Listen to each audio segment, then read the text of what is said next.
You're listening to Golden River Underground, Session 8. This is a Delta Green campaign, adapted from Music from a Darkened Room and Artifact Zero, both by Dennis Detweiler. For some context relating to some of the jokes we make this session, give Table Talk 7.5 a listen, or just dive straight into the session.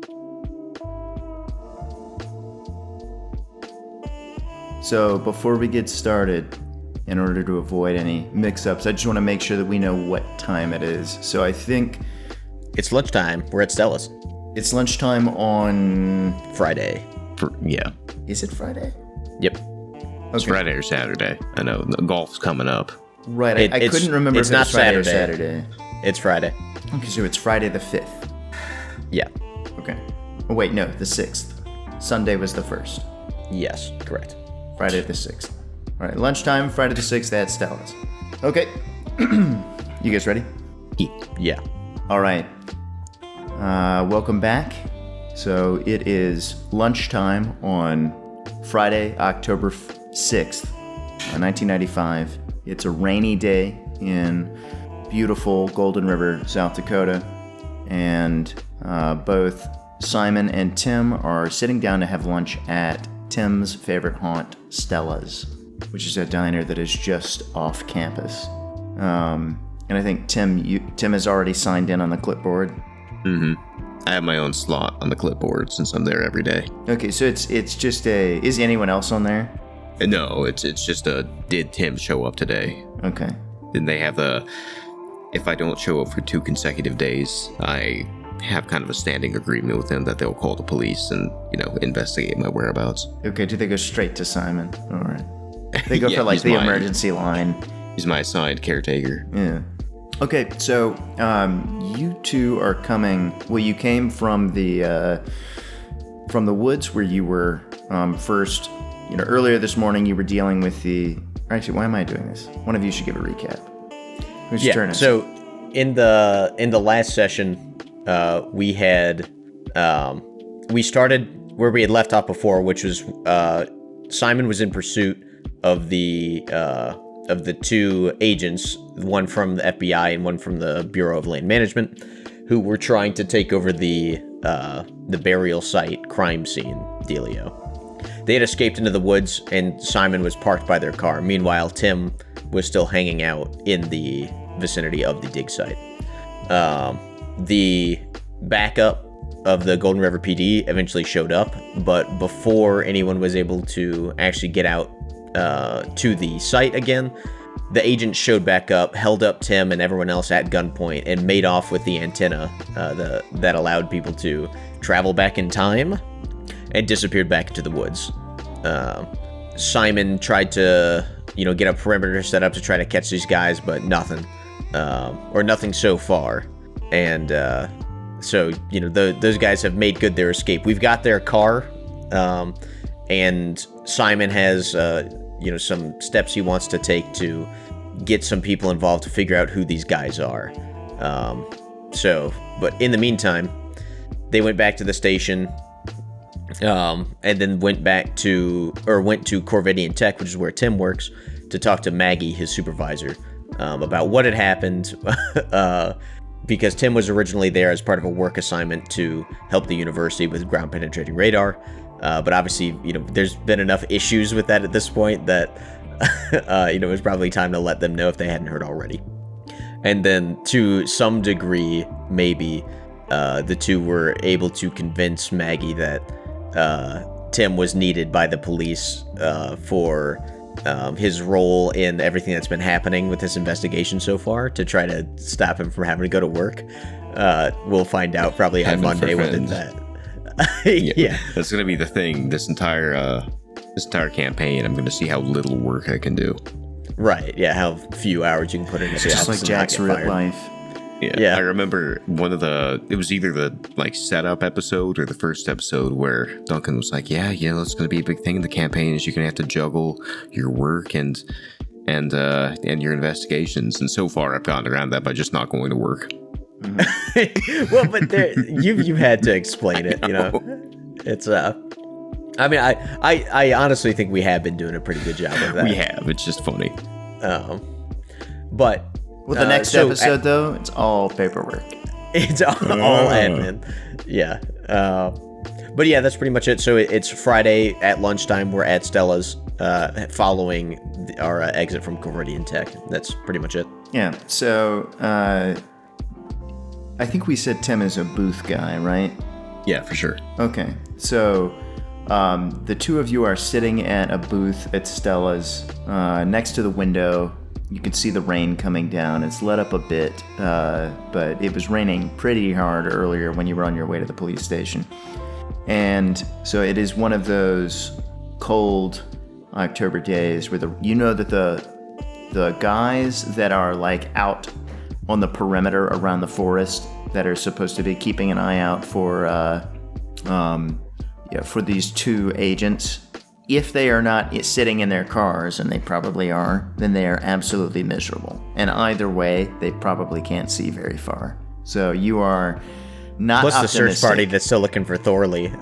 They're probably sucking out there too. I mean, at this point, given the combination of the temperature and the rain may have been pulled out for like safety reasons, you can monitor that on radio if you want to. But actually, no, that's not true. We said at the end of the last episode, the chief pulled out the search party for safety reasons, because the two agents were running around in there. So there's no one actively searching for Thorley right now that you're aware of. Okay. But anyway, the two of you are here. Are you ordering lunch? Yeah, I think I had ordered a beer, and I had. I think I said that I had ordered like potato soup or something. Yeah. And then you said that they just came up and put a potato in my glass of water and called that potato soup. Yeah. Well, we'll retcon that, and they bring you potato soup. Oh wow. But it's no oil of any kind, no butter or anything. It is chunks of potato in salty water. Okay. And yet, South Dakota still delicious. special. You've heard that this is supposed to be very slimming. Which is something Simon desperately needs. Yes. Simon desperately needs to drop a few pounds. What's Tim eating? Tim is getting some potato wedges. But like probably a lot of them, right? Yeah, and also just like heavily doused in oil. Okay. Nice. Yeah, they're like covered in bacon bits. They're loaded potato cheese. wedges. Yeah, they're loaded potato wedges. It's the equivalent of getting a salad and then just drenching it in dressing. With a big milkshake. Oh yeah. And having your salad be fried. Because you figured since you're eating healthy, you could cheat a little bit on the drink. Okay. So yeah, you guys are eating your meal. What are you talking about? Take it away. Hey Tim, how hard is it to eat with that big oven mitt on? I'm getting used to it. It was rough at first. It would have been rougher if it had been my dominant hand. But as long as that's the nice thing about these potato wedges is you don't really need like a fork and a knife for it. As long as I he's don't just like spilling grease all over himself. Oh yeah, all over his shirt. You still could use a fork. Yeah, but no, what I'm saying is like I can still use a fork. I don't need to have a second hand to use another utensil in tandem. Oh, I see. All right. Which, by the way, how's my hand doing? A good question. Let's see. You said it was going to take a month to heal, and it's been like 3 days. How many days has so. it been? Like 2 or 3? It has not been long, yeah. So I think the fire was on Tuesday night. Okay. You have been... I should really make it like a timeline or something so we can reference it. You have been dutifully cleaning it and changing out the bandage and stuff like that, and it's definitely not getting worse. Maybe it's marginally better. Okay, that's all I need to know. I just need to know if I need to go back to the hospital. No. He gave you everything that you need to sort of take care of it, and essentially told you to come back in a couple weeks, or if it takes a turn for the worse, but otherwise clean it, use the ointment, rebandage it. You're just used to it at this point. You don't even know if you could go back now. Right. It's to having 2 hands. It seems like too much also, to handle. As discussed last session, it's my entire body is wasting away from that wound, so I might not make it that long. So Tim, what do you got going on this weekend? I think I was gonna look more into that Spooner house. You see him like kind of fidgeting. What Spooner house? It burned down, remember? Yeah, I know, but I was gonna look into it a bit. Just, I can't stop thinking about it. Yeah, I can tell. What do you want to do? I don't know. Maybe like Rebuild it. yeah, rebuild. Yeah, I'll rebuild it and then stay there. I actually am kind of curious to go to the. Is it still a crime scene right now? Like the smoking remains. No, probably not. No. Yeah, I might go back and see if there's any ghosts. Because there probably are. Okay. All right. Well, have fun with that, I guess. You gotta believe me. No, I really don't. What's the? Do we know what the weather forecast for this weekend is? Is there a newspaper nearby? Yes. Yeah. So you walk up to the bar and someone's left their newspaper there, and you flip through, and these things are like super reliable, so you can trust it. Yeah. Well, the forecast for tomorrow should be pretty reliable. And You would think. You know what? Roll a d4. All right. I got a 4. I got a 1. Oh, hang on 1 second. Okay. I had my mic muted, but I got a 1. So I think that means it rains for me, but it's sunny for Tim. Right. No, it means it's going to rain from 1 to 4. Oh, there you go. Yeah. Okay. Yeah. Well, if the chief has already called off the search, he might just call it off entirely at this point. So he had warned you previously that he can only keep his guys out there for so long because it's almost the entire force out there right now. Sure, I meant the search for Thorley. Oh, the sure. Search party search, because given the agents in the woods and the weather, and it's already been 2 days at this point. Yeah. Or close to it. No, he went missing on Thursday. Thorley disappeared yesterday. Yeah, Like yesterday afternoon. Yeah, it's been about a day. So yeah, I'm not making any plans for Saturday yet, because if they turn back on the search for Thorley, I'm gonna go out and do that. Yeah. Sunday is church day, so I'm not, Also, I should probably check the duty roster or something to see if I'm on this weekend. Cops also have to work weekends. I don't think so. So, they don't. Okay. They just got the guy at the desk and you hope that no crime happens. So over let the me know if weekend. anything happens. Yeah. So I'm gonna have to go check the roster and see if I'm up this weekend anyway. Yeah. Okay. So are you monitoring what's going on the radio? Yeah, I've got my handheld with me. Okay. Yeah. So you've heard regular check-ins.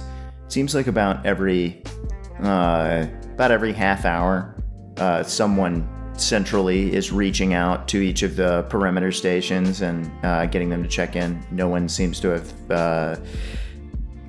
seen anything, but you also knew, looking at the laydown, that they're so spread out that they can't all see each other. Yeah, it's a porous dragnet.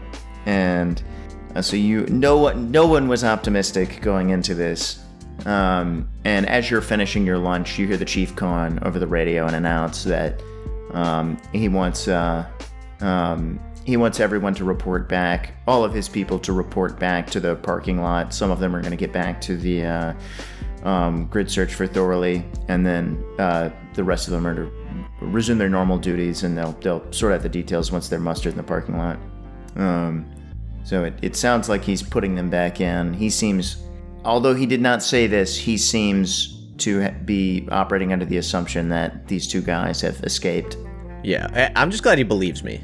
Now, it helps that I had a lot of eyewitnesses. But, It could have gone either way otherwise. Yeah, I mean, it's a pretty outrageous scenario he's bringing up here. So, it's, I could hardly blame someone for being skeptical. Well, in fairness, you're not even the one who said the crazy stuff. The wildest thing he heard was that these two agents held up some people at gunpoint, and that was coming. We had 4 eyewitnesses. That was coming from an antenna. Yeah, right. But one of the guys there was also worked for 2 of them, the police. Oh yeah. So I had a lot backing me up, and the chief, when when everything's going wrong, the Chief's always got my back, even though he hates me. But So, when it's going right, yeah, not so much. when it's going right, that he gets a lot more space to screw with me. But okay, so I figure I probably got to wrap up lunch here, and then if it seems like the Chief is still out there, I'm just gonna go back out to the site and see if he's got anything for me. Because right now I've got 2 investigations that are really stalled, but I do want to talk to him about my further plans for trying to figure out who these guys are. Okay. What about Tim Bars? What's Tim thinking? Thinking I want to go back to the Spooner House, see if there's anything left in the remains. Okay. Just the pizza rolls. Just the pizza rolls. Okay, well, we'll do Tim first then. Yeah. Yee. All right. So you two split up. Tim, I think you are... Well, Simon drove you here, but you're within walking distance of your Yeah, apartment. I'm not driving him to the Spooner House. So are you going to walk home and get on your bike? What are you doing? Yeah, probably. It's I don't want to walk all the way there. Okay. So yeah, you walk out, and it's not raining that hard, but it's, you're cold and wet by the time you get home. Do you have any cool, like, reflective or other rain gear for your bike, or are you going to be really dangerous? I don't have any of that. What I do have is a playing card kind of stuck in the back wheel, Good. so that it makes that. It sounds like a motorcycle. Chattering noise. Yeah. Yeah. Okay, great. Yeah, so you take it's too early for Pokemon, so it'll have to be like a baseball card or something. It's not wax coated though, so a few moments in the rain and it just flops right up. Right. Yeah. So you head over. It is very pretty when it rains here in Golden River, especially when you're over the river itself. There's a lot of mist coming off the waterfall and stuff like that, and you wonder if maybe you should have, like, you make enough money that you could live in a nicer apartment that had a river view. You don't have to live with these college students. But that would be further from Stella's. It would be further from Stella's. There are other diners over here. That's probably true, but It would be closer to work too. yeah. But anyway, I never go there anyway. This crosses your mind as you're passing some of the newer apartment buildings, and before long you make it to work. Oh wait, wasn't your bike mangled the other day? Oh, it was. It's true. Maybe I need to go bike It wasn't shopping. actually mangled by Simon, by the way. No, so your bike wasn't mangled the other day. You rode it home from the Spooner House. That was a joke we had made back in like if session it was, 1, but we it wasn't retcon actually it. mangled. Your bike was not Okay, mangled. perfect. Bike is Okay. fixed. So That was a joke, and we never followed through. You chain your bike up outside of your building, and you walk in. Is it normal for? Now that it's like early Friday afternoon, I don't know what it's like at Corvidian. I don't know if a lot of people like tend to take off after lunch on Fridays, or if it's still pretty busy. Yeah, that's when most people's therapy sessions are scheduled. Yeah, that makes sense. Company paid for, or No, absolutely not. oh, okay. So It's a counterculture of mental health. Yeah. It's like one of those. It's like going to a barber school. It's the students from Golden River State that are like going into the mental health profession. You can get discount therapy from them, Right, yeah. if you like consent to be part of the free, training but they program. collect data. Yeah. Okay. Yeah. So people are leaving to go to their budget therapy, or do they do that in the building? No, they all leave. Being in the building causes a lot of mental stress because it reminds them of the horrible so- things It's they're the doing to world. context-dependent anguish. What gets Yeah. produced here at Corvidian? Like nerve gas, or Mostly, yeah. Ballistic missiles. Yeah. Just the crimes against humanity that have not yet been revealed. okay. Right, they're treading new ground on those fronts, Wow. so no one's invented the crime yet. But they're committing it. Okay. Yeah. So you It's not as illegal, history will but frown nobody's upon thought what to happens make a in this law building. against it yet. as you Yeah. enter the building, you see the haunted visages of your coworkers shuffling out to go to their discount therapy sessions. I see somebody with completely white hair, balding, like massive wrinkles, and go, "Oh, that must be the new kid." Right, he's 23. Right. Yeah. As you are like twirling your pistol. Yeah. So anyway. Walking in like Revolver Ocelot. Yeah. Right. Well, I mean, now we know Real-time Tim has exhilarating. been doing this the whole time. We've just never mentioned it. But yeah, you get on the elevator, you go up to your office, and there are a couple of people here, but it sounds like many of them have cleared out. And Maggie, of course, perpetually behind in her interim role as your supervisor, is you can see her sitting in her office. She's got her head kind of down, like she's clearly focused on some paperwork that she has out on her desk. Cool. I'm not gonna bother her. I'm just gonna get my shit and go. And what shit are you getting? Oh, I don't know. I said I was going to the Spooner house, and then somehow I ended up in the office. I'm not really sure what I'm doing in here. Oh, well, we're here now. You know, you don't know how you wound up here, and neither does the DM. I was make a wondering sand where check. you were going with that. Yeah. But okay. So you're thinking about the Spooner house, and you think about it all the 1d10 way up the sand check. elevator into your office. Okay. Sounds good. And then here you are. So, and then you realize, shit, Maggie's in here, and I don't know why I'm here. So you leave. Genius. This house really has you all kinds of turned around. Yeah, I know, right? But thankfully, it's sort of almost on the way. So you get back on your bike and head south towards the golf course and the Spooner house. And when you get there, I mean, it's same quiet residential area it's always been. It's the crime scene tape has been removed, and it's just a pile of rubble at this point. I mean, you can see foundation and rubble piled up on top of it. And would you have been monitoring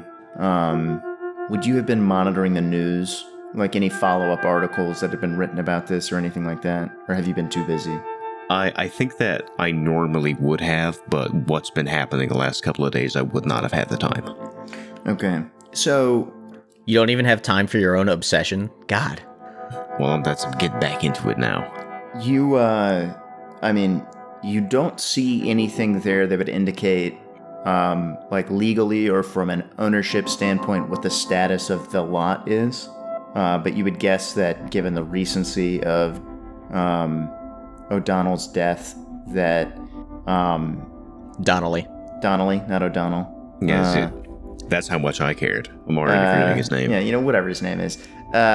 You're guessing that.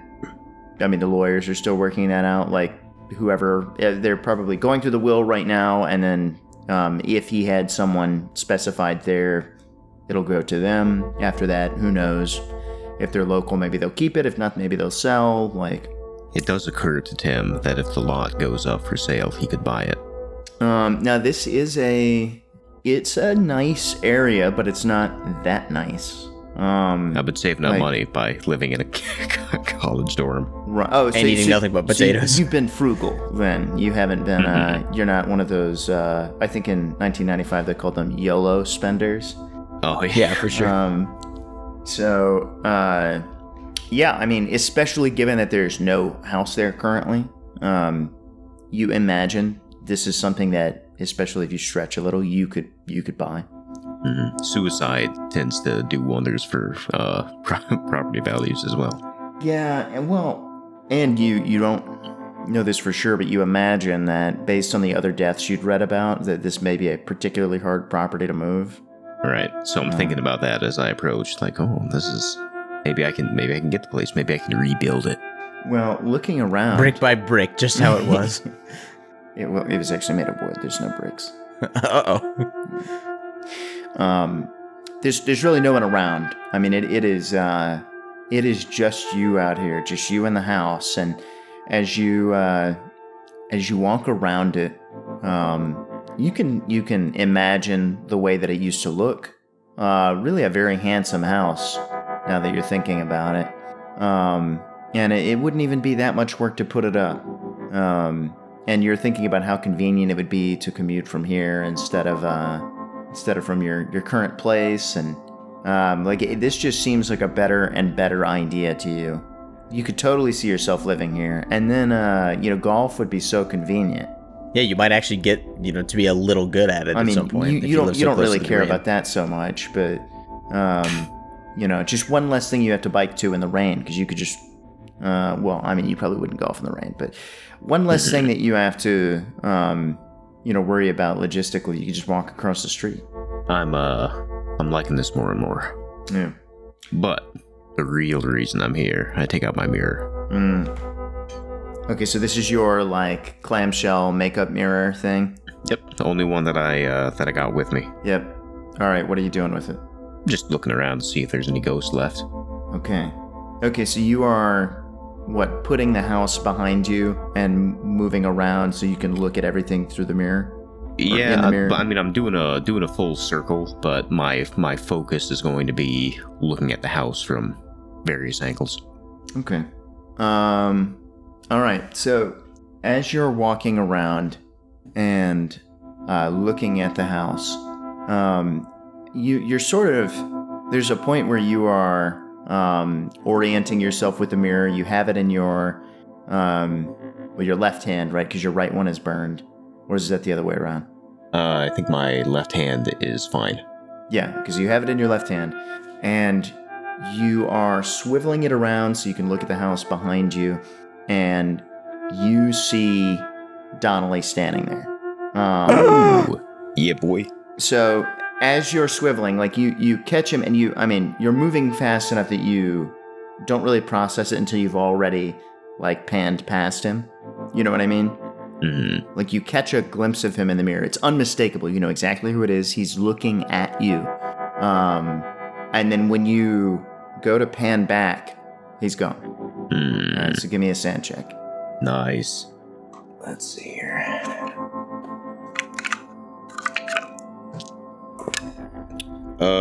Pass. Okay. No sand loss. Voice. This is just run of the mill now for you. Yeah. I'm adapted to spooky ghosts. Yeah. Right, so you think he was standing, roughly in the middle of the house. Okay. I am going to reposition so that I can see through the mirror where I saw him originally, even though he's not there anymore. Sure. And just say, Arthur, are you there? And then I'm going to slowly pan the mirror to see if he maybe just moved. Nothing. Okay. I will spend a little time just to see if he comes back or if the woman is also there. But in a lot of ways, I've already accomplished what I wanted. I can see that there's still stuff happening here. And now it's more important than ever that I buy this lot. Okay. So you spend a little more time looking around, and it's not, and nothing additional comes up, but you are, unlike some of the other stuff you've seen, or you left very certain of having seen the feather a few days ago, but then over time, you started to question a little more. This was crystal clear to you. You know what you saw. Do I see anything in the rubble? That probably not, because this place would have been picked over. But in the mirror, is there anything that jumps out as something that's maybe not there in the non-mirror world? No. You take a little time to do that, to just sort of look down your feet as you walk through the rubble and see if anything is different, and you don't detect anything like that. All right. Then, after kind of rooting through as much as I feel like is practical, I'm going to head out. But before I do, I'm going to turn to the house and say, Arthur, I know you're there. I'm going to buy this lot. I'm going to rebuild this house, and I'm going to find out what happened. So you just hang in there, buddy. And I'll give him one more chance to respond. Nothing. No response. Rip. All right, well, that's fine. Who needs him? This house is mine. I'm going to start looking into recent history and also see what the status of the lot is. Okay. Yeah, and you think probably the way to go about that is, like, you know that if you look, all right, if you, you know, There will Simon. probably be some kind of information in the like immediate aftermath of the fire that'll say, like, you know, who's handling the. Simon would probably know, you know, or someone in the police department will know, like, who is working through the will. I'm trying to remember, like, what the name of this is, but not the executor, but the actual, like, the lawyer that is facilitating it. You know, it'll make it way less suspicious since I was already under suspicion for this fire, kind of. Immediately buying the lot. Yeah, I'm sure no one will think twice about that. Yeah. You could put Shouldn't this be a right problem. to bed by doing that. Yeah, unless there was some lawyer that he had already designated, I think that would just go to some, like, there would be some paralegal clerk or someone who'd probably be looking through it right now. Yeah. Or, I mean, if you, it may be that if you go to, like, the town hall or where they keep their public records and stuff like that, they may have that information as well, of what the current status of the lot is. But you have a couple of different avenues there. Yeah. But, okay. Yeah, so you feel sort of validated, maybe a little optimistic now that you have a plan. And so all told, you spent about an hour there. And where are you headed next? I guess to the library Okay, or whatever. Just try to figure out the status of this lot. gotcha. Okay, so back over to Simon. You've left lunch, and you said that you were driving back to the parking lot to touch base with the chief and see what the status of the search was? Correct. Okay. So you drive north, just outside of the city, and get to the parking lot. You can see that it's a lot of cop cars there, and you recognize personal vehicles of other cops are there as well. And the Bronco hasn't been towed yet, but you can see that it is booted. It's not going anywhere. Mm-hmm. And you park, and you can see that underneath one of those easy ups, the chief is standing with another uniformed cop at a folding table. They've got a map and some radios and stuff like that. And the chief is still dressed the way that you saw him earlier. It looks like he's been here the whole time. So he is dressed in his civvies. Right. And he sees you as you approach. Hey, Chief, just so you know, I sent another message to the field office for the FBI about, I faxed them the picture and then gave them the name that he had given me, Special Agent Johnson. So right now I'm trying to get a response from them one way or another. I do think that in the event that they don't respond, then we might want to talk to the mayor and get him to, put something out there to them, because this is the kind of thing they need to tell us one way or another. If he's not theirs, then we need to know, and if he is, we need to know that too. I understand. Completely agree. Yeah. If they're not playing ball, then we need to make them. So I appreciate that, Chief. I'm gonna, keep my ear open. Hopefully at some point, hopefully today they respond, but I'll keep you informed. He pulls a pad out of his pocket and hands it to you with a pencil and says, I want you to write down everything you can think of with respect to the description of those two men. I know you already put out an SPB. Yeah, but of course. I want it again from you. I have my own contacts I'm going to exercise. Okay, got it, Chief. I'm on it. And then I'll go ahead and write down everything I can think of. The thicker built FBI agent named Johnson, and of course I'll have copies of the photos that I append to this whole thing. Mm-hmm. And then the thinner, Bureau of Land Management guy didn't get a name. My description of him and the way he acted and everything. Okay. I imagine that takes me, quite a bit of time to jot all this down. Sure. Let's say you take 10 minutes to kind of bullet out everything you can remember on both of them and include the photo. Well, I probably don't have copies with me, but they're back at the office, so sure. I tell the chief that. Right.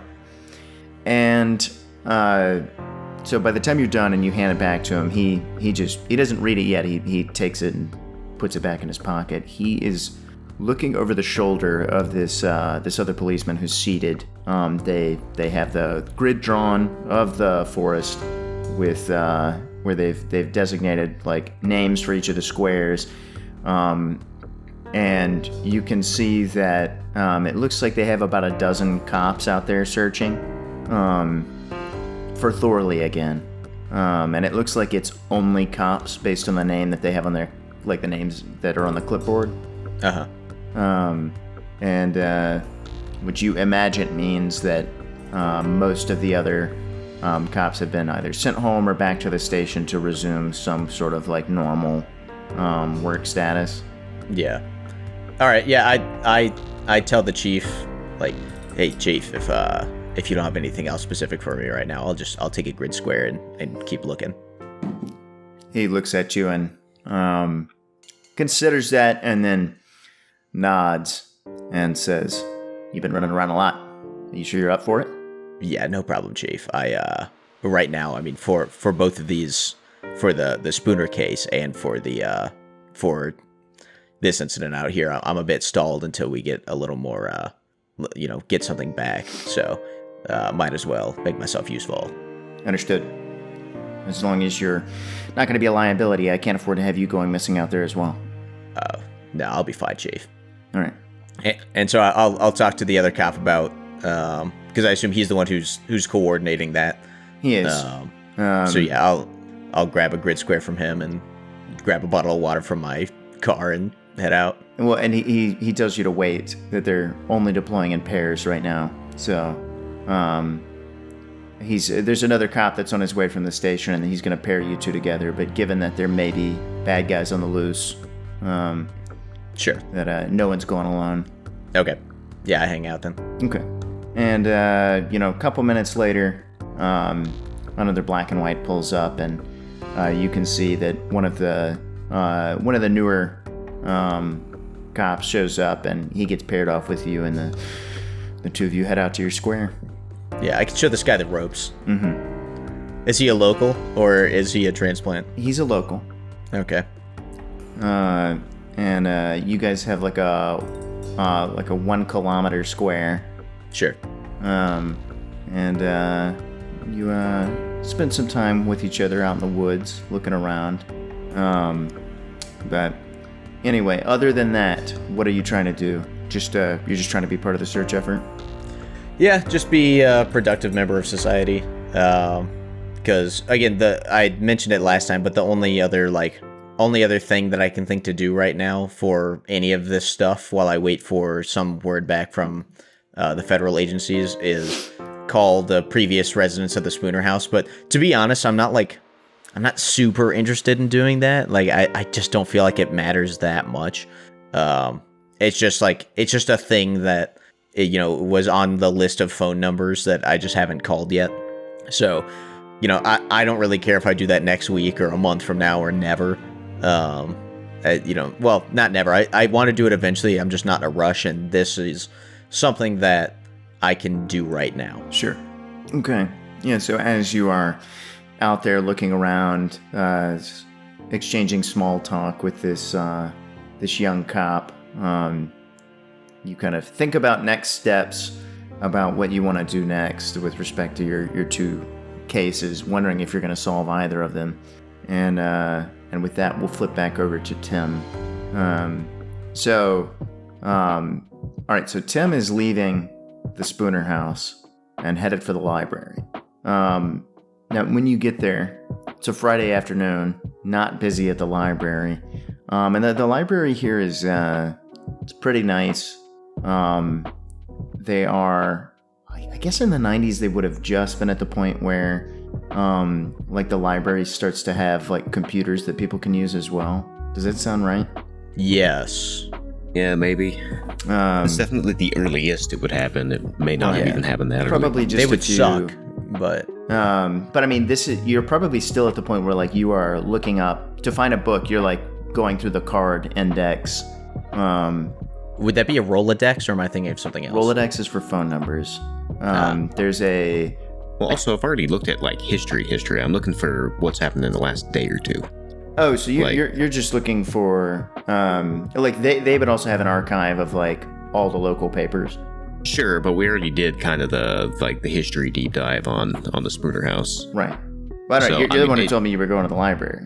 Yeah, I didn't have a newspaper on me, so I was gonna go here to see if they had any relevant articles, and then if I need to cross-reference something, I'm already at the library. Okay. Yeah, so they do have the most recent papers, and when you look to see if there are any articles about the Spooner House specifically, you don't see any. Interesting. I guess I'll go to the desk. There's a librarian up there. There is. It's hey, a like older woman. She's got the glasses with the chain, slid pretty far down on her nose, librarian style, and she looks over at you sternly. Wasn't she cute? Hadn't we established that a long time ago? there's there more might than be one multiple librarian. librarians. Oh, I see. Yeah. Also, just because she's old doesn't mean she's not cute. Yeah. Bigot. So I'll say, "Hey, gorgeous," and I'll flutter my eyebrows at her. Give me a persuasion check. Okay, good. The motorcycles are out in force today. Let's see. Persuasion. Ooh, that's a crit fail. That's a 99. Okay, boys. so what do you do Man. that is so weird when you say this? I trip and fall as I'm saying it and just sprawl out on the floor. Okay, so you as you say, "Hey, gorgeous," you trip and you smash your face into the desk Ow. and get a nosebleed. Okay. And when you stand up, you're like, I'm all right. She I just shoot the desk. with like the tip of her pencil just pushes a box of Kleenex towards you dispassionately. So thanks, Toots. And then I try to compose myself. Say, there was a fire at Spooner Avenue a couple of days ago. Has there been any recent news on that, or any information you have on that? She wordlessly nods towards the newspaper. I didn't see anything in the newspaper. That's why I was asking you. She shrugs. Okay. If you're looking for records on property ownership or legal status, you'll have to go to the town hall. Okay. Well, I guess that's my next stop. Thank you so much for your help. Is there blood on the front of my desk? You keep up that tone, there's going to be blood everywhere on your desk. And I walk away. Wow. Oh my god. Took a level in barbarian. Do you want to shoot her? Yeah. I'll shoot her glasses off. It's a trick shot where I shoot directly at your face, but it only hits your glasses. Great. Okay. Yeah. So very classy. Tim Bars Yeah. walks out. Banned from the library. You go outside. You get on your bike, and you're, I guess, headed to town hall. Yeah, I guess. You are. They're only going to be open for another hour. It's like 3:00 now. So when you I get guess there, I'll be right back. Keep going. Yeah. When you get there, they have one of those. I don't know what it's called. It's like that slatted board where you can put the letters up that there is in the entry of a lot of buildings that tells you like what's on what floor. And so Okay. you're looking for, you think, some kind of like public records desk or office or something, and you find something like that. It's on the first floor. And so you walk over, and it's kind of like a hospital waiting room almost, but behind the counter you can see it's just like file cabinets and boxes full of files. So it looks like there's a like maybe college-age kid, like college-age guy sitting behind the desk. He's got long hair, scraggly beard. He's reading like a Stephen King novel. And he looks up at you. You're the only other person in here. And he says, "Sup?" Hey, sup, my young person. I am looking for information on a house that recently burned down on Spooner Avenue. I'm looking for the legal status. Do you have the specific address? So I'm looking through my notes, and I actually don't know if I I do. think it's 1206. You know that. 1206. I had house on Spooner Ave. God, pay attention, Tim. Yeah. Um, Okay, yeah, hold on. And he gets up and he starts like working his way through file cabinets. He's struggling with some of them. It's the kind where like you have to move the little button to the right with your thumb to pull, and sometimes you can't tell if it's stuck or it's locked. Yeah, I hate those. And so he's really cranking on some of these. But after a while, he gets one open that seems promising, starts thumbing his way through files. He doesn't realize it's the one where if you have one drawer open, you can't open the other one so the file cabinet doesn't tip. Mm-hmm. my favorite. Yeah. And so finally you see him pull a folder out, and he starts leafing through it, and he calls back to you. He's like, what are you trying to figure out, man? I want to see who the lot's going to. I'm looking to potentially purchase it. Wait, what do you mean going to? Well, I assume it is owned by somebody. And, The guy who was in the house died. oh, okay. Well, okay, it says it's owned by an Arthur Donnelly. Yeah, he's dead. Right. Yeah. So sometimes, like, it can take a couple weeks for the estate to work things out. So we don't have a change of ownership on file yet. Does he have any next of kin? Not that I'm aware of. Does he have a will? I have no idea. I wasn't involved in that. All right. Well, yeah, we can look into this, but if you got to know soon, then you could put in like a formal request. I just have you fill out this paperwork over here, and then we'll call you when we get the answer. Yeah, I'll do that. Okay. Let me find the form. And he closes that cabinet and then starts like wrenching on another one. I think if Donnelly, hadn't paid off, the loan yet, if he didn't buy the place cash, then I assume it would go to the bank. It would. Yeah. But you do not currently have evidence that is the case.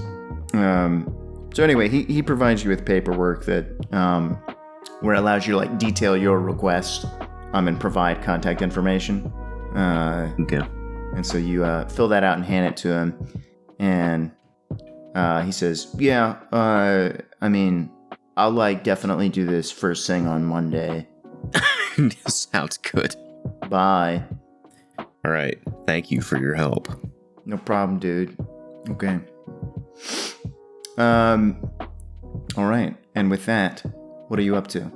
It's coming up on like 3:30, 4 o'clock. Yeah. Friday afternoon. So I'm trying to think if there's anything, like as I'm exiting the building, I'm like, okay, that's a little unfortunate. I was hoping I could get some immediate information. But it sounds like it might take a while to even find out what the status is, let alone purchase the place. So in terms of what else I can be doing right now, I guess I could keep trying to look for Thorley, but it sounds like the police kind of have that handled. So I might, and this is a wild idea, get some work done. Maybe I'll just go back to the office and work for a little bit. Okay, good. Well, we're going to explore that in detail. Excellent. All right. So you go back to the office, and which is kind of weird because like you've already been here today. And it's rare for you to go to the office twice. It's rare for you to go to the office twice in a day, but also It's rare for me to go to the office once in a day. You like clearly it has some kind of hold on you. It's got some pull, and at this point there is no one there but you and Maggie. And she's still there. She's still there. She's a hard charger.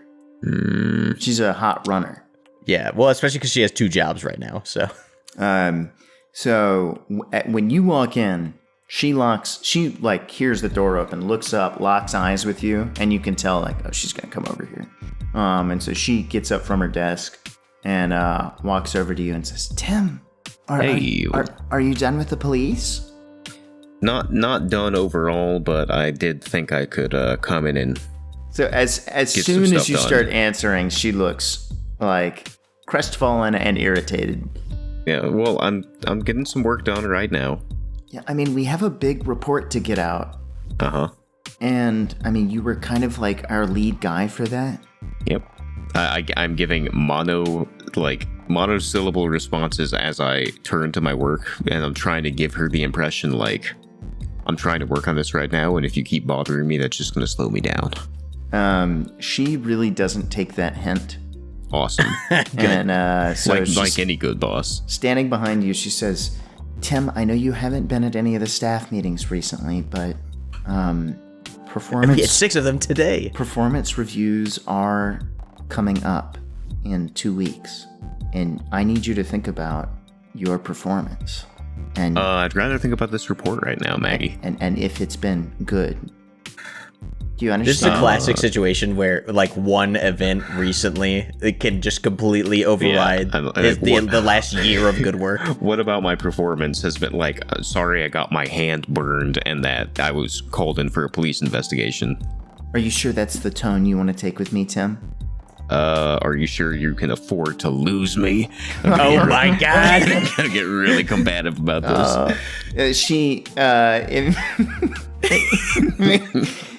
Wait, is intimidation a skill? I don't think so. No, I think it falls under persuade. Yeah, go hit me with a persuade. Good, I'm really good at persuading. Normal fail. Would this be a demolitions check? No, since it would not be a demolitions check. Yeah, can I make a heavy machinery check? Did you fail? I did fail. It's a normal fail. Okay, so yeah, you go to like flip it around. Yes, I can actually. And hired your replacement today. So you like mumble or something, like it doesn't quite come out right. You can't. You need me. And she says, "Well, actually, Tim, what I need are people who actually show up, and people who are real team players." Maggie, how many people are in the office right now, and how many of them are me?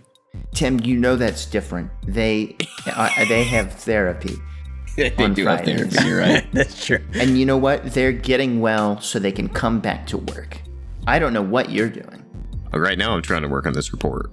The bummer thing is that the only way to salvage this is for you to come in and do all the work you missed during the week on the weekend. Yeah, guess what's not going to happen? I guess there's no reason not to do it since I'm just kind of waiting on all the other stuff, but maybe just on principle I'll tank my job. She like lurks behind you for a while. Like she expects you to explain yourself. And then you hear this after a few minutes, I assume ignoring her. Yeah. You hear this exaggerated sigh, and then she like stomps back to her office. Maybe that's my new character arc, is that I just have crazy authority issues. I like it.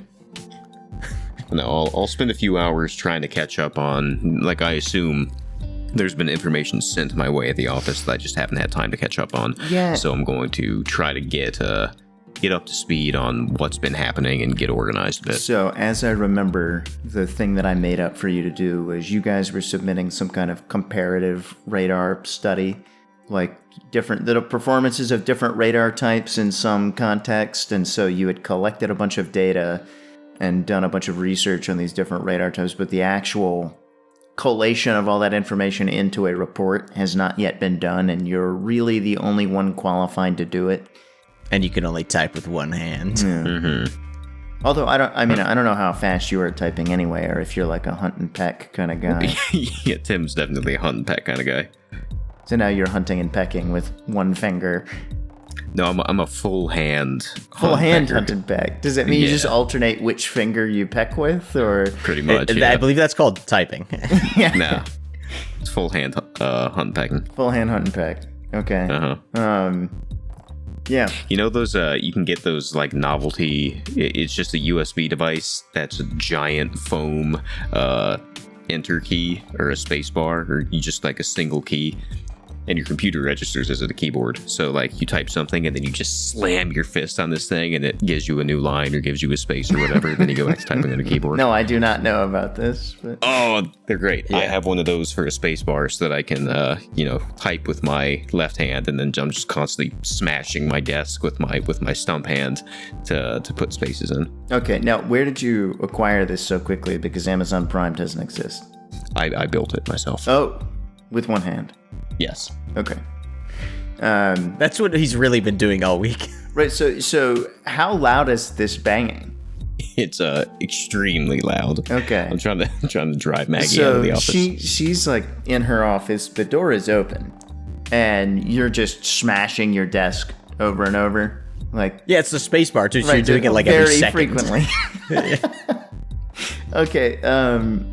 Are you trying to do a good job on this report, or are you just filling the page? Oh, I'm absolutely trying to do a good job. I want to prove to her that she does need me, because I'm upset that she didn't believe me when I said it. Okay, give me a luck check. Ooh, a luck check. Are the odds in my favor? So far, they haven't been.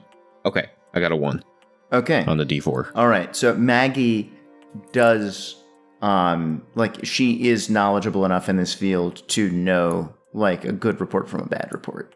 So That doesn't sound lucky at all. you said you were trying to do a good job to prove this. Oh, okay, yeah, gotcha. So that seems pretty lucky to me. Yeah, okay. Right. so Assuming now I'm she able can to discern actually the pull it terrible off. job you're doing. Right. Yeah. She will be able to recognize a quality report. Perfect. Then that's Yeah. exactly what I'm going to give her. Now give me 30 heavy machinery checks in a row, and if you fail a single one, it's a bad report. Right. Yeah. Then Tim dies. Yeah. I'll come up with a complicated, office workflow Delta Green system. Yeah, good. Like a series of dice that you need to roll. It'll be a flow chart that'll determine like whether or not this report is not just good but well received and results in maybe a raise or a bonus. But that's I for need next that week. money so I can buy this house. Yeah. Right. Yeah. And you would guess that if you do a good job on this report, then a bonus somewhere in the hundreds of thousands of dollars, enough for you to buy a house, is incoming. Yeah, I was wondering, by the way, if buying a quarter-acre lot in Golden River would be considered a routine purchase. No, it would not. Dang. So, which means I'm actually is going to for have to Tim. read the Delta Green purchasing rules for once. Uh-huh. That's okay. I'm sure Simon will go in, halvesies on it. Yeah, he could totally afford to do... Oh, no, yeah, he'll just sell a couple Enron shares and, he'll be good. Right. You don't want to sell those. That's only going up. Yeah. Okay. Yeah. Maybe he'll offload the WorldCom. So, as you daydream about making enough money to finally buy the plot, you come back down to Earth and you resume working on the report. How late are you planning on going? Like, there's no way you finish this thing today unless you stay there until midnight. Yeah, no, my plan, since it seems like other things are kind of stalled, is I am actually going to spend, a couple hours tonight organizing, and then I'm going to come in tomorrow and do this. Okay, what's your alertness score? Low. Let's see, 28. Okay. Got it. So, Because you failed an alertness check every session so far. Yeah, pretty much, dude. right. Which, Yeah, if what you did you wanna let start me at? make one 20, right now, and you've already made it up to 28? Yeah. Yep. Okay. Listeners, just so you know, you roll is it 1d4 or 1d4 plus 1? That's you. Hey, if we want to change it to 1d4 plus 1, I'm good with that. It's 1d4. Then I'm up to a 35. If you fail a check and a skill during a session, then before the next session, you get to roll 1d4 and you get that many more points in the skill. That's and already asterisk- more generous than Yeah. the actual rules, which is just add 1. No, I think the actual rules, you got to make sure you're looking at the updated ones. So It's on the sheet. It says check a box when you attempt to use a skill. After the session, add 1 to each check skill. My point is, if you're using a character sheet that's like pre-2020, it'll say that. The rules were updated within the last couple of years, and a lot of this stuff got better. I think that was one of them. And I made the comment, I think, after we stopped recording last week, that instead of 1d4, I do 4d1 because it should be the same. Right. You know? Yeah. It's commutative. Also, I was thinking, we got so much content out of it last session. Maybe I should just put all of my stats at 80. Yeah. I think it's what the listeners that's a want. good point. Yeah. Just like this god rolling around. Okay, so, hold on. When did you say you were staying until? I already forgot. I just said a couple hours. I'll say, since I probably got there, like 4-ish, I'll stay until 8. And with, I'm organizing everything, getting ready so that I can come in tomorrow and just grind on this. Okay, so around 6, you hear Maggie, lock up her office and walk out. She does not speak to you. Oh yeah, by the way, the sheet in the back of my handler's or my agent's book does have the 1d4 at the bottom instead of the 1. Nice. As Maggie's walking out, I mutter something about look who's fucking leaving already, huh? How loud? Loud enough for her to hear that I'm saying something, but not loud enough for her to make it out. And then when she asked what it was, I'm just talking to myself. Okay, so she stops and then pauses for a second and continues. You don't know if she understood it or not. Simon's probably looking pretty attractive to her right now. Why do you say that? Because Tim, his conduct is like bringing the bar down. You know what I mean? Right. Oh, which you think makes just Simon and Tim, only 2 men in the world. No, I'm just saying comparatively because I assume Simon is on her mind. Like he's looking time. better with every second. Yeah. You said she locked her office? Yes. Okay, so I can't shit on her desk. I was gonna say the same thing. Which would be wise. It's the only person in the office when she left. Must have been the night janitor. Right. Now, is this like a full bore potato shit? Yeah. Yes, it's 5 pounds. And it's a no wiper. That's good. That's good, because, if you have to leave the toilet paper there as well, it just doesn't have the same effect. Yeah. And I'm going to go out and have anal sex. Listeners, check out the table talk before this if you're wondering why we're talking about that. Okay. So she leaves. You get another 2 hours of work in. You're just getting all the notes organized, bulleting out what you're going to write in this report. And it's shaping up to be a real banger. You imagine for the half dozen people in your organization that are qualified to understand it. Yeah, and then the 2 people outside of your organization that will briefly leaf through it. Right, that will maybe look at the executive summary. Yeah, they'll check out the abstract. Which will probably be a completely inaccurate rendition of the data. Yeah, wild speculations inspired by the data. You have some really, what you think are compelling graph ideas. You think you That's have important. some really interesting charts to show. I'm making novel forays into the world of data visualization. Yeah, but what's killing you is log graphs or no. See, the problem with you don't log want to graphs alienate is your nobody stupider understands. readers. Yeah, but I also don't want it to look like nothing's happening and then there's just a vertical line at the end. It's the eternal challenge. Because you've gotten burned before briefing people, and you're like, and look at this huge spike, and they're like, well, it doesn't look that big to me. And you're like, well, no, the y-axis is it's log. And you're like, It's what now? What? So here's the solution that I come up with, where from in the bottom half of the scale, is not log, but then it transitions to a log Oh, scale. good. Yeah, you just have the little break thing in Right. the And axis should if be you put fine. the brake in, you can do whatever you want. Right. Yeah, and the problem is you're working with frequencies, so you kind of have to go log.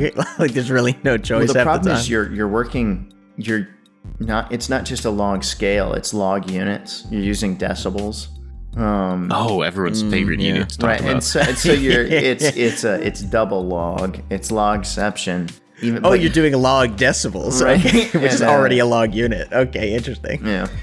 Audience, I wish I could say there's a table talk you could refer to on this, but no, this is just going to be distressingly opaque to a lot of you. But if you wanna get confused, go read the Wikipedia article on decibels. Yeah. Okay. All right. Yeah. So you have some kind of insane plan for this report that you're like, well, I'll show her. It's going to be the best fucking report she's ever seen, and then we'll see how my performance review goes. Bitch. Yeah. And And then I'm going to shit on her desk. yeah, you're right. Yeah. A 5-pound Step 4. sack of russet potatoes. So, yeah, around 8 o'clock, once you get all that out of your system and onto the page, And onto the desk. Yeah. you leave the office. And we'll flip back to Simon now. So, Simon, you have spent all afternoon out here. You have thoroughly gone over this grid square, and there is no Thorley here or anything else that interests you. Yeah. Am I BFFs now with the rookie? Give me a personality, like roll in your personality stat, or what is it? Well, Charisma. I mean, there is charisma. charisma. Yeah, give me a charisma check. There's also POW. Those kind of go hand in hand. Fortunately, it's the same. They number really for me. don't. POW is like your sort of mental resilience. That's a critical success. I got an 11. Wow. Okay. So this this new addition to the police force here at Golden River, he had heard about you through the grapevine from the kid at the evidence locker desk. Uh-huh. And so he came in maybe like a little predisposed to, he knows you're a guy that's friends with the chief. You're a higher up, and apparently you're looking out for the little guy. And so when you did your initial abrasive, let me show you a thing or two thing, that actually landed well, where normally it would have pissed him off. Ah, okay. Right. It doesn't seem patronizing to him. It seems like I'm Right. like a font of wisdom. Right, it was like, okay, let me learn a thing or two.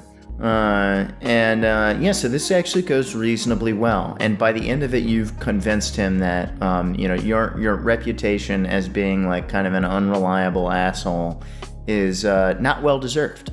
Right. And actually, this is a good time to, how Fox Mulder, they call him Spooky Mulder at the FBI Academy. Right. Yeah. Like what is Detective Redding's unflattering nickname? Sloppy Simon. Sloppy Simon. Yeah. Okay. Just because he's sloppy drunk, or It he has likes several sloppy implications. No, it's mostly sloppy drunk, or that it implies that he does bad police work, is he a which is actually not disgusting eater? true. Does he like get crumbs all over the place, or? Yeah, well, he's unkempt. Okay. So, but again, it also implies poor quality of work, which is not necessarily true most of the time. Because as I've said before, he's a bad guy, but he's not a bad cop or a bad detective. Sure. Or I said he's a lousy guy, not a lousy detective. So yeah, Sloppy Simon is it is an accurate description of like the way he carries himself, but not. It is an inaccurate representation of his police work, but it is, a natural assumption that since his workmates are calling him that it implies some quality of work stigma. Okay. And this guy, kind of figures out no, he seems like he knows what he's doing. He is a little rough around the edges, but he, this guy seems like he's a professional and he's methodical in the way he investigates. Yeah. Okay. So you are, making friends and influencing people out here. Two things that he does rarely. And What's this guy's name? he probably should have one. Yeah. What is like the starting rank of a policeman? Guard Gardington. Yeah, It's guard. Is it a corporal? No. So, because I don't think they have corporals in most places. They've got sergeants. I think sergeant is not in that. You don't start as a sergeant. I think. No. You don't start as a sergeant. I'm just saying I don't know if they have. We're looking Hey, up. let me- Unfortunately, this is not Google this. standardized as far as I know. So, starting rank for police officer. I'm just looking up LAPD. Police officer 3, police officer 3 plus 1, sergeant 2, detective 1, detective 2, detective 3. Okay, and so those are some. he's That's just- some parallel rank. We're just gonna structure say there. he's an officer. Yeah, police officer. He's just a police. Yeah, he's one of Yeah. those. And we're gonna call him Officer. Let's pick a good name. Rogers. Rogers. Oh, that's good. Yeah, Yeah, you got a first name there, Rogers. Roger. Roger Rogers. That's perfect. Talking to you on the radio must be a real pain. He shrugs. His brother is over and out. Rogers. Yeah, 10-4. His brother's Wilco. All right, Roger. Hey, I think they're calling us in, but it's been a real pleasure searching this grid square with you. Just wish we'd have found something, Yeah, he gives you a crisp salute. Yeah, so the two of you walk out of the woods, and I mean you left at the designated time. There are a bunch of other guys coming out as well, and the chief is there. He's drinking out of a bottle of water, and he brings you all in front of that little easy up where he's got the map laid out. And says, "All right, everybody. I know we didn't find anything, but you did a good job today.